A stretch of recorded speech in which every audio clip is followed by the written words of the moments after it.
Hello friend, आज हम बनाएंगे क्रंची आलू फिंगर और साथ में ही बनाएंगे आलू फिंगर की चटनी। और बिल्कुल आसान तरीका आपको बताएंगे कि आप केवल 10 मिनट के अंदर बना करके इसको तैयार कर लेंगे। तो चलिए रेसिपी को स्टार्ट करते हैं। तो यहाँ पर आलू फिंगर की सबसे पहले चटनी बना के तैयार करेंगे, क्योंकि जब हम फिंगर बनाएंगे तो उसे गरम गरम खाना होगा। जब चटनी रेडी होगी तभी खा पाएंगे। तो यहाँ पर चटनी बनाने के लिए मैंने 1 टमाटर लिया है। आप टमाटर को बढ़ा करके ले सकते हैं, यानी 1 की जगह 2 या 3 भी ले सकते हैं। फिर उसके बाद चटनी जितना तीखा खाना हो उस हिसाब से मैंने लाल मिर्च लिया है सूखा हुआ। साथ में ही मैंने लहसुन लिया है 8-10 कली। उसके ही साथ मैंने 1 1.5 इंच अदरक काट के लिया हुआ है। अब इतनी चीज़ें मैंने ली हुई हैं। आपको क्या करना है, एक बाउल में पानी थोड़ा सा चढ़ाना है गैस पर और उसमें थोड़ा सा नमक डाल देना है टेस्ट के अकॉर्डिंग। नमक डालने के बाद जो भी हमने काट करके रखा था टमाटर, मिर्च, लहसुन और अदरक, सभी चीज़ हम यहाँ पर बाउल में डाल देंगे। और बाउल में डालने के बाद इसको हम ढक करके पकने देंगे करीब 10 से 15 मिनट। अब यहाँ पर मैंने छील करके आलू लिया हुआ है, यानी आलू के छिलके उतार लिया था और उसको पानी में इस तरीके से डाल दिया है। अब आपको क्या करना है, एक बड़ा बर्तन लेना है और बड़े बर्तन में आलू के हम फिंगर्स काट करके तैयार करेंगे। तो देखिए, फिंगर काटने का यहाँ पर मैं आपको 2 तरीका बताऊँगी। पहला तरीका है कि नॉर्मल जिस तरीके से आप सब्जी के लिए आलू काटते हैं उस तरीके से आलू को काटिए। चाहे तो ऐसे ही बना लीजिए और चाहे तो फिर एक एक आलू उठाइए और इस तरीके से बीच से 2 पार्ट में एक आलू को डिवाइड कर दीजिए इस तरीके से। तो पहला तरीका तो ये हुआ फिंगर्स काटने का। और दूसरा तरीका जो बताऊंगी बहुत ही आसान तरीका है वो भी, लेकिन जिसको जो इजी पड़ जाए। तो यहाँ पर दूसरा तरीका है, एक आलू लेंगे, आलू को हम 4 पार्ट में डिवाइड करेंगे और ध्यान देंगे कि हाथों में सही तरीके से आलू को पकड़ेंगे ताकि आलू इधर उधर ना भागे। अब ये देखिए 4 पार्ट में डिवाइड है, पतले पतले पीसेस। अब आपको क्या करना है, जब इस तरीके से डिवाइड हो जाए तो आलूओं को फिर से वापस से इकट्ठा कर देना है, ऐसा लगे कि ये सहगी आलू है। अब इस तरीके से डिवाइड करने के बाद इस तरीके से हम दोबारा से इसको 4 पार्ट 5 पार्ट में डिवाइड कर देंगे।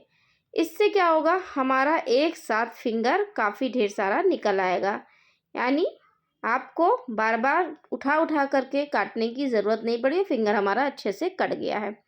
तो इसी तरीके से पूरा फिंगर हम काट लेंगे जितना भी हमें बनाना है। अब इसे हम रखेंगे साइड। एक बार चटनी में देख लेते हैं चटनी हमारी उबल चुकी है कि नहीं, और इसमें जो भी सामान और मिलाना है सामग्री वो हम मिलाएंगे। तो यहाँ पर देखिए ये अच्छे से उबाल आ गया है, यानी उबल चुका है और चटनी हमारी पक गई है। तो अब इसमें हम डालेंगे 2 चम्मच विनेगर। तो विनेगर की जगह अगर विनेगर घर में आपके पास ना हो तो नींबू का रस ले लीजिएगा, टेस्ट वही आएगा। अब इसके साथ लेंगे थोड़ा सा 2 से 4 बूंद soya sauce. Soya sauce optional है, अगर ना हो तो स्किप कर सकते हैं, अगर है तो ज़रूर डालें। यहाँ पर सोया सॉस मैंने डाला। अब इसके बाद थोड़ा सा फूड कलर लेंगे। तो यहाँ पर मैंने अजंता का रेड फूड कलर लिया हुआ है। इसे हम बिल्कुल थोड़ा सा डालेंगे, बहुत ज़्यादा नहीं डालेंगे क्योंकि ये बहुत जल्दी कलर पकड़ लेता है। तो ज़्यादा डालेंगे तो ज़्यादा कलर पकड़ लेगा। साथ में ही डालेंगे 1/4 चम्मच काली मिर्च पाउडर। सभी चीज़ को उबलने देंगे और 1 चम्मच लेंगे कॉर्नफ्लोर और इसको कटोरी में ले करके इस तरीके से घोल बना लेना है। और घोल को डालते हुए इसमें और एक तरफ चलाते रहना है बराबर से। इससे क्या होगा, लम्स नहीं पड़ेंगे और चटनी जो है तुरंत ही गाढ़ी हो जाएगी। यानी देखिए एकदम गाढ़ी गाढ़ी सी आपको दिखने लगी होगी तुरंत ही। तो ये चटनी अब आप जब तक पकाएं जब तक कॉर्नफ्लोर से अच्छे से चमक ना आने लगे। जो चटनी हमारी पक गई है, ठंडा होने के लिए हमने रख दिया है। अब दोबारा से जो फिंगर्स हमने काट रखे थे उसमें हम डालेंगे नमक, थोड़ा सा यहाँ ऑरिगेनो डाल रहे हैं, अगर नहीं है तो स्किप कर सकते हैं आप। यहाँ पर थोड़ा सा कुटा हुआ लाल मिर्च डाल रहे हैं। अब इसी के साथ थोड़ा सा डालेंगे रेड फूड कलर, अजंता का है जिसे खाया जाता है, तो यहाँ थोड़ा सा डालेंगे और फिर इसके बाद इसे शॉर्ट शॉर्ट करके इसको हम इस तरीके से मिक्स कर देंगे।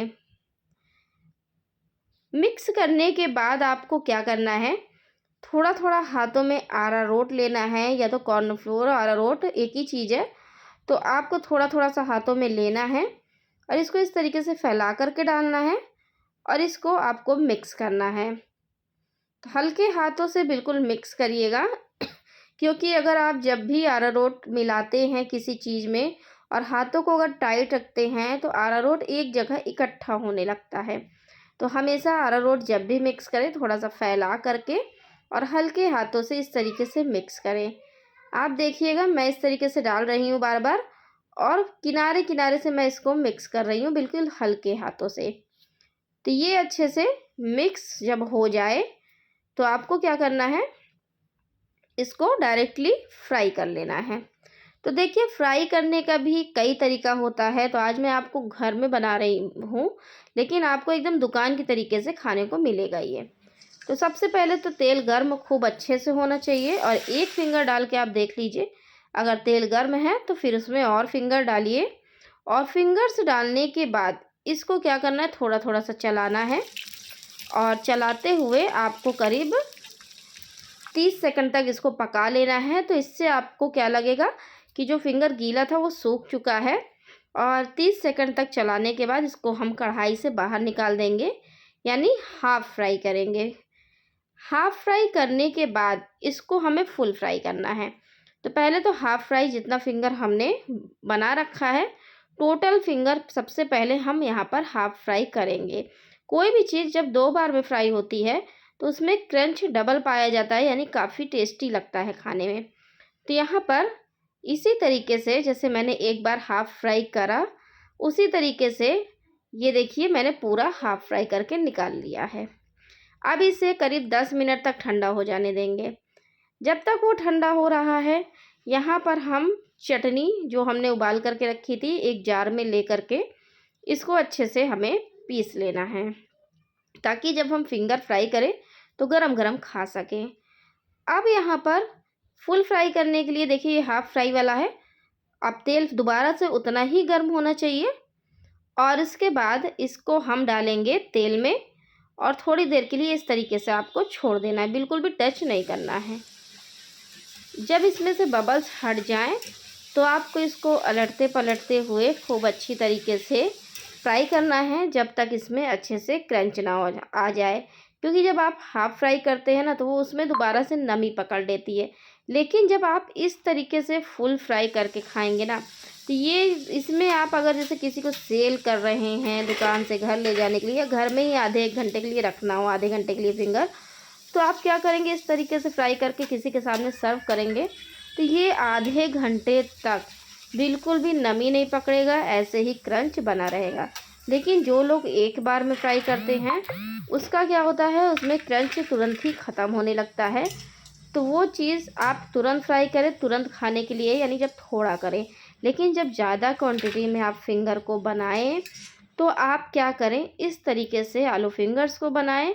आप आधे घंटे तक इसको एंजॉय कर पाएंगे, बिल्कुल भी क्रंच इसमें ख़राब नहीं होगा। फिर ऊपर से इसमें चाट मसाला डाल दें और चाट मसाला डालने के बाद ये हमने ली है कटोरी और पीसी हुई फिंगर्स की चटनी। इस चटनी को हम मोमोज़ के साथ भी खाते हैं। तो यहाँ पर मैंने चटनी लिया हुआ है और इसको आप गर्मा गर्म एंजॉय करिए, बहुत टेस्टी लगता है खाने में। दुकान वाले भी ऐसे ही सेल करते हैं, लेकिन आज हम आपको घर में आलू फिंगर्स बनाना बताए हैं। तो दोस्तों आज की हमारी ये रेसिपी आपको कैसी लगी कमेंट करके ज़रूर बताइएगा। रेसिपी पसंद आई हो तो दोस्तों के साथ ज़रूर शेयर करिए। चैनल पे फर्स्ट टाइम है, चैनल को सब्सक्राइब करके बेल आइकन ज़रूर प्रेस कर दीजिए। चलिए मिलते हैं एक बार नेक्स्ट वीडियो में। Thank you.